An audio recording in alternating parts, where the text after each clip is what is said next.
Yeah, I am happy, huh? I have all the money. I get paid the 1 million. I can buy a palace in the Congo and fill it with all the bushmeat in Africa. Look at this jewelry I buy in Saudi. Let me tell you something for nothing. Martin Bakole, now he's happiest man in all Congo. I am rich, you are poor. Oh, hey, we sure fold him good. Martin, ya bonny lad. A couple of milli for a wee punch in the heat. I'm gonna buy a nice big hoose, my pal, with my wee slice of that haggis, Happy days. Yes, Billy, yes, I get the bag, I am rich. You are poor, I get the money, I get the money, I get the bushmeat, I have a jewelry. You are poor, I am rich, I am rich. Yeah, a couple of charlatans. Well, you know what? Like Billy Nelson's the worst one. You know, he's always talking big. He's a manager from Scotland, so he's not going to have a lot of talent up there, unfortunately. You know, it's limited, and they don't get the massive paydays. You know, even the best guys, Josh Taylor, they never give him the paydays he deserved. You know, but Billy Nelson, basically, I don't even know who he manages, right? Apart from Bakole, but he's been hanging on to Bakole for ages because he knows the money's in the heavyweight division. You only need one shot at the title for life-changing money, and he took it. Even though he knew Bakole was in Congo, you know, eating bushmeat, gorilla hands, monkey brains, mango, whatever the local delicacy is, you know, and probably smashing large African women with a huge grin on his stupid face. I mean, what's Bakole's IQ? It's going to be like 45 or something. You're very happy, huh? Yes, I got the bag, huh? You know, Billy Nelson, you know, he's got his slice. He's got his slice of the pie by throwing in a fighter who hadn't, you know, you even see it in the corner, right? You even see in the corner admitting that he hasn't sparred. He hasn't thrown a punch or felt a punch since when he last fought in August of last year against Jared Anderson, which was a decent win. But yeah, look at this. Listen to Billy in the corner. How do you feel? Okay? Good. No problem, eh? Listen, just work your way into the fight. You've not had a spar, nothing. Water, Alan. Don't make you need to bring that up with you. Okay? Just put it down. Right, listen, just work your way. Yeah, I mean, it's there. It's right there. There you go. You haven't sparred. He obviously wasn't training. Billy Nelson claimed he was at 60%. You know, 60%. He's not training in Congo. He's on holiday. You know what I'm saying? He hadn't even started training for a Jugba. He was meant to fight FA Jugba, right? He came in fat as a hog, allegedly 315 pounds, but, you know, he could have been more. You know, and Nelson said, oh, he's 60%. Well, firstly, that isn't very convincing. I mean, you know, oh, well, you want him to fight Joseph Parker at 60% and expect him to win, even though he hasn't trained. And he's not 60%. He probably was at 30% or 20%. He wasn't fit. I mean, he did the right thing when he came in to fight, to be honest, Bakole. You know, just poising with a jab, just hoping he can land a big shot, because that's the only way he was going to win. Parker's chin is decent, but he's been knocked out by Joe Joyce, put over twice by Zhang, who also got exposed on the same bill, and put down twice by Dillian Whyte, who's no killer puncher. He's solid, but he's not a killer. Bakole, I mean, yeah, you could also the other side. I understand why they took it, both of them. I understand why both of them took it. You know what I'm saying? Bakole, I mean, they're all right. They're different on Twitter and other things. They're different estimates. Some people say he had got like $675,000, which is a pretty sweet payday. Some people say he got $2 million. I think someone like Lou DiBella or someone from Top Rank was saying he got way, way more. Someone estimate, was it 575 or 675K? And he goes, you're not even close. Way, way more than that. So, you know, I'm estimating it has to be at least $1 million, probably more. And, you know, what's his name? Billy Nelson will take his slice. I don't know what contract he's on. 10, 20, 25%. I bet it's 25%. Because otherwise Bakole's in Congo. Only 9, you know. At least Billy Nelson's got some links, you know. You're not going to make any money fighting in Congo, are you? You need a base in Europe or America or somewhere in the West to make money.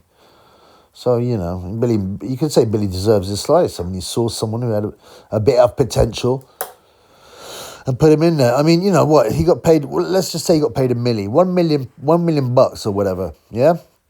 I don't know what that can buy in Congo, probably a palace. But even in the UK, you can, you know, in Scotland or wherever, you can buy a nice crib. Probably because he spent it on gold and tons of bushmeat, you know? But, you know... I'd take that. I'd get beaten up for $1 million. Anyone can beat me up for $1 million. You know, he didn't even spar. He didn't even spar Bakole. He didn't even train. So he got paid $1 million for getting on a plane, basically, putting on some trunks on his fat body. And by the way, can anyone tell me what clan Bakole's from? Because he's clearly wearing some tartan in his fight. Yeah, they market him. They mark him as a king of Scotland. It's a reference to Idi Amin, who said he was king of Scotland or something. You know, it's fairly amusing. And also, he's based in Scotland, but you know, Billy Nelson be rubbing his hands all the way back to Scotland. And Bakole ain't done too bad. I mean, basically, he didn't train. You know, these fighters got to pay a lot when they're in training. You know, sparring partners. You know, all the food, the PEDs, everything they got to take, the trainers, you know, this guy paid nothing. He didn't train. So he just went over there. They would have paid for the flight and all that. He got there, got down, took one big shot, went over spectacularly, wobbling everywhere, his big breastises flying everywhere. And, you know, came back with at least $1 million, you know. And I would have done that, you know. I can't blame Nelson or Bakole. Some people say, oh, he threw the shot. From some angles, it looks like Bakole wasn't really hit straight, but that's just the angle. He's definitely clipped high on the forehead, and he went over it. And people are like, well, oh, he thought he had a great chin. He has this massive head, Bakole, so you imagine he would have a great chin. You see heavyweights in big heads, they often take a punch, but you know, he hasn't taken a punch since August, you know? And it's not surprising it scrambled his brain. Joe Parker can punch to some extent, and he was 267 pounds, bigger than ever. I thought Parker would just take it easy and just try and just wait for Bakole to gas. But after about 30 seconds, he decided to bang him out. And I was like, I put Parker KO in an accumulator. Also put Parker around 7-12. But like, you know, I was like, when even before they came in the ring, you know, when I saw a picture of Bakole, I'm like, come on, man. He'll probably gas within 6 rounds. But he didn't even gas. He just got bombed down. Like, you know, he hasn't trained. He hasn't taken a punch. If you're a boxer, right, and you don't train even for 6 months, whatever, and your first spar back, punches that don't hurt you, they hurt you. You feel them. You're like, damn. It's very weird. The body gets used to things. It's like eating chili. You know when you eat chili? When you first touch something hot, you're like, ow, that's so hot. Oh, how can you eat that? And then your body gets used to it. The more and more you eat it, I had a curry house. I used to have chicken tikka masala. Now I have vindaloo, you know, all the time because my body's got used to it. Same thing with taking a punch. When you haven't taken a punch before or for a tight period, it really affects you a lot more. You get smacked in the face and it hurts and your brain gets rattled. So that, you know, I don't think there's no fix. Bakole just got caught with a shot for the first time in 6 months more. He got off his lard ass in Congo. Apparently he's a king in Congo, or, you know, they're all, what these African guys claim to be royalty. Must be the poorest royalty in the world, you know, because Bakole put up a GoFundMe for training expenses, asking for 100 grand. You remember that? 100 grand he asked for training expenses, set up a GoFundMe. So that, being a king in Congo, don't get you no money. But now he's got money. Let's see how he spends it. You know what I'm saying? You know, let's hope he spends it well. I mean, it is a disgrace. It's unbelievable what happened, especially when they're talking about other guys like Bakole, Adelaide, Aliyev. There's a bunch of other guys. And apparently Bakole said, no, I was ready. We're basically ready to sign a contract. And they pulled in Bakole. And then we get to another alleged conspiracy. And I use that word in inverted commas because, you know, the CIA, you know, the word conspiracy was actually coined and used and weaponized by the CIA in the 60s to discredit, right, any channel, any narrative, any report that did not follow the mainstream media, government, and media reports. It was literally weaponized. Just call them a conspiracy theory. So now all the normies, you're just a conspiracy theory. while they line up for their 8th booster. Good luck to them. You know what I mean? And, yeah. Oh, of course, Osama bin Laden, sat in a cave in the middle of Afghanistan or Pakistan without any reception, organised, all these jets to fly into buildings and the Pentagon, and this guy who'd only flown a Cessna for an hour managed to do one of the most daring, fly a plane and 6 foot above the ground and smash into the Pentagon, even though there was no sign of any plane, and all the Pentagon CCTV were magically switched off. It's just a joke, isn't it? People that believe that. And look at conspiracies that are clearly true. What about the alleged martyr, the saint Jimmy Savile? Everyone knew he was a nonce. Yeah. What about Barry George getting nicked for killing Jill Dando? Colin Stagg. What about the weapons of mass destruction? Nothing's happened to Tony Blair, even though they admitted, yeah. Oh, they said, they always use the language, don't they? They weaponized language. Oh, it was sexed up. No, it wasn't. It was outright lies. And the guy, what's the name of the doctor? There's a doctor who exposed it all, was found in mysterious circumstances, apparently commit suicide. He commits suicide. What's his name? David Kelly? Something Kelly? That's right, it was David Kelly, yeah? And he even said in 2002, 2003 or something like that, he was quoted as saying, if the Allies in inverted commas, invade Iraq, what'll happen to you? I'll probably be found dead in the woods. And that's exactly what happened. With, apparently with superficial wounds. And he commits suicide, but that's very suspicious. He was quite clearly whacked. And nothing happened to Blair and all the other warmongers like Bush for invading Iraq on false evidence. They used to say there was fake rivers that opened up to reveal nuclear missiles that could hit Europe in 45 minutes. I mean, as if the Iraqis could build something like that. That's some James Bond nonsense. And the normies will lap it up and, yeah, maybe you're right. I wonder who's on Strictly Come Dancing tonight. Well, I can't wait to see what happens in EastEnders. Who do you think is going to win between Man City and Liverpool? This is what bread and circus. This is how you keep the idiot normies down. Anyway, they can't be saved, them blue pill whack jobs. Back to Bakole. Yeah, so, I mean, there's a lot of talk that there's a very creepy thing. So he uploaded on his Twitter some noncery, and then he deleted it and said, I was trying to expose someone. It's very suspicious. Do I think he's a nonce? I don't know. Do I think, he's not exactly the sharpest tool in the box, you might have thought. He went, in my culture, we expose people who do bad things, huh? Well, maybe. I don't know. Obviously, I didn't watch it. I didn't look at it. I'm not going to, and I wouldn't.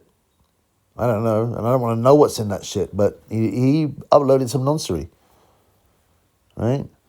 So that's suspicious. So here's Dillian Whyte. Dillian Whyte's called him out a few times. Here he is now on Polish TV. I try and support them when I can, and I was just big moment for Alan. It's a big moment for me as well, because from going to nobody, from no fight to being world champion, that's good. Shut up, you nonce, you fucking pedophile. This guy's a pedophile. He have sex with young kids. Pedophile. Mieliśmy tutaj oczywiście Martina Bakole, który przeszedł koło nas i krzyczał do Dilliana Whyte, natomiast Dillian Whyte, jeżeli chodzi o Lena Babicza, no to mówił, że tak dla Lena jest bardzo ważne, że Dillian jest tutaj, ponieważ obaj wspierają się wzajemnie i Alen Babicz bywał na walkach Dilliana, więc on jest dzisiaj tutaj na walce Alena. Thank you very much. That Polish woman was asking all kinds of questions. Tell that nonce to shut up. He likes to diddle kids and that, Blimey. I don't know. But it's certainly very weird. He should have been investigated, even if you're in possession of any noncery, right? Let alone uploading it. It's still a crime. But like I said, I don't know. But I know, as Gay said after the UC fight, I know it's not nice. Yeah, so Bakole gets his payday. Now, there's one more theory. Like I said, I think I was talking about conspiracies and I went on a tangent. I'm just trying to, we're here to kind of educate as well as talk about boxing. We're in the realm of boxing, even though it's a boxing channel. Yeah? So some people talked a conspiracy to say, Shalom, Ben Shalom. I've talked about what a joke he is, how he got deliberately hired by Jonathan Licht. I wonder where he's from. Licht, to push diversity, and he admitted it. Loads of interviews, he admitted it. He don't know nothing about boxing. He did a few student gigs that didn't make money. I think he's even on Company's House, some of his alleged companies. And then suddenly he's given a huge gig to take over Sky Boxing, Sky Sports Boxing, and Adam Smith mysteriously gets sacked, and then it's allegedly revealed a year later he had cancer. Well, why do you don't get sacked for having cancer, do you? Or made redundant, you know. I've covered this already, but it's very suspicious. So Shalom takes over as head of boxing, and he knows nothing about boxing. Who are those big stars? Bakole was boring, you know, he got a medal and everything at the Olympics, but boring. And you know, he's jumped ship anyway. A bunch of women bums who no one's interested in. And Bakole, he had Bakole. Now, Hearn and Warren obviously don't like Shalom because but he's got a good deal at Sky, which used to be Hearn's. But, you know, Hearn's gone to DAZN, and it's worked out. We weren't sure it has. And Warren has now left TNT Sports, aka BT Sports, and moved to DAZN as well. DAZN is going to become the home of boxing. And Shalom, they don't like him. And I don't think Turkey likes him either. He's always he always looks uncomfortable, Shalom. But so there's a theory going on that Bakole was, the boogeyman of boxing. And, you know, he was controlled by Shalom. And they were like, well, I'll tell you what, we'll get rid of Bakole out of the picture. Instead of risking our fighters against Bakole, who's dangerous, we'll get Bakole in when he hasn't trained a day for 6 months and get him knocked out, and then people will just ignore him. You know, so that's actually very possible. You know, it's very weird to pull out a fighter who has not trained and not been in training camp and give him a shot at not the world heavyweight title, but it actually was the WBO interim title, but whatever, against a high level world ranked boxer who was about to challenge for the world title against Daniel Dubon, and then, you know, and then pull out a guy who hasn't trained instead of guys like Adelaide, Aliev and Okoli, who they mentioned, who I assumed, well, they'd been in camp. They're training for a bill themselves, I think in, what is it? Is it in March or April? I can't remember, right? So, I mean, that could very well be true. Boxing is a dirty game. Normies just don't believe it. They think everything's fair in life. They believe everything they see in the papers. They are morons. Don't be like them. Don't be blue pill. Don't be an NPC. Don't be a moron. Don't believe the hype. As Public Enemy said, don't believe the hype. Fight the power, as Public Enemy also said. Yeah. So, Bakole as well, he's allegedly 33, right? But, you know, a lot of them African fighters, I mean, they don't have birth certificates. They say whatever age they are. There's been a number of Africans that have come over and people are like, this guy looks about 60. And allegedly he's 25. Bakole, I mean, you don't know. It's difficult. They say he's 33, although other sources, one source I saw had him at 31, but he's definitely not 31. He looks about 45. It's difficult to tell sometimes with, you know, because dark skin doesn't wrinkle that much. So it's difficult to tell, but, you know, is he 33? I'd certainly cast some doubt on it. Yeah, and, you know, he's fought around the world. Bakole turned pro in 2014, so that's, you know, 10 years ago. That's 10 or 11 years ago, depending on the date. He fought all around the world. He started off in South Africa, and he's boxed in a lot of places, Holland, places like that, Belgium, you know, the UK, the United States. So he's globetrotted.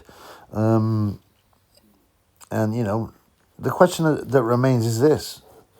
Was he ever any real good? You remember Michael Hunter, a cruiserweight basically, a decent cruiserweight. He's not a heavyweight, obviously, but he had his best days at cruiserweight, and I think he gave away about 40 pounds to Bakole, you know, wore him down and bust him up. He retired with an injury, but it was, you know, he was being schooled and he was gassed. Jared Anderson's been exposed, you know, subsequently as well, because what's his face? He fought some Greek guy who'd been knocked out in a round by a winless guy, and he struggled and even got hurt in the last round, in his last fight. Jared Anderson, they're just desperate for that big American hope. Now Wilder's gone because they just can't do it against these East Europeans, even Brits and these sort of Kazakhs and Uzbeks, Ukrainians, Russians. They just can't compete, man. None of these guys used to fight pro, by the way. All Cubans. huh? Or the Cubans are flat to deceive at heavyweight. You know, so the thought is, was Bakole ever any good anyway? Well, I don't know. I mean, you only need, I mean, to be honest, like I said, you only need one shot. With the heavyweights especially, you just need one half decent win, and you're in line with a title shot. He beat Jared Anderson, the overrated Jared Anderson, got his shot. Well, not the interim title, got his shot of big money, took it. And anyone should have done the same, more or less. I mean, unless they, well, I mean, I don't think they would have got any of the huge names in it. You know, the big names wouldn't have done it. They said, I'm not coming at 2 days' notice when I haven't trained for 6 months. But, you know, if you're basically a nobody and you're a guy who's been begging on GoFundMe for training expenses and someone has offers you $1 million or whatever, then you've got to take it. Especially when you're 33 going on 53. You know what I mean? So, like, I don't diss Bakole for taking it. You know, Billy Nelson's a strange one, a weird guy, and he's rubbing his hands with a slice of the haggis, the pie that he's got. But, I mean, I just can't believe it was sanctioned. That's the main thing, because everyone knew. Everyone knew that, you know. I mean, I'm glad something was sanctioned, because otherwise you wouldn't have had to fight. But it was, you know, as the fight approached, I was like, I can't believe I didn't go on Parker in the first 6 rounds. You know, because I just thought, there's just no way you can make it. Like I said, in the end, he got, well, not chin, he got foreheaded, he got banged on the forehead, discombobulated and knocked out. I thought he'd be more solid, but, you know, like I said, if you haven't taken a punch for 6 months and you're getting hit by a 267-pound heavyweight who's been heavyweight champion, well, it's not really a surprise, is it? Anyway, so, I mean, you know, that was an embarrassment to boxing, to be honest, but boxing can bounce back from every embarrassment because there's so much money in it, you know. That's it. So there we go. End of Bakole. Well, we'll see what happens. I mean, but now he's a joke, right? And you know, he can get fit again. But he said, "Well, I wasn't fit for that fight, so how can you judge me?" And that's fair enough. But he hasn't got, you know, who's he got? As I said, he's got Billy Nelson and Ben Shalom behind him. They ain't got no Turkey deal. They ain't got no Dazen deal. I don't even know, right? If Sky Sports are going to continue with boxing, because it's definitely losing money. We realize now that these big companies that are backed by, you know, Sky Sports is owned by Comcast, which is BlackRock, own a huge chunk of shares and influence them to push certain agendas. It's no longer just about money now. It's about agenda. Yeah? Peace in the Middle East.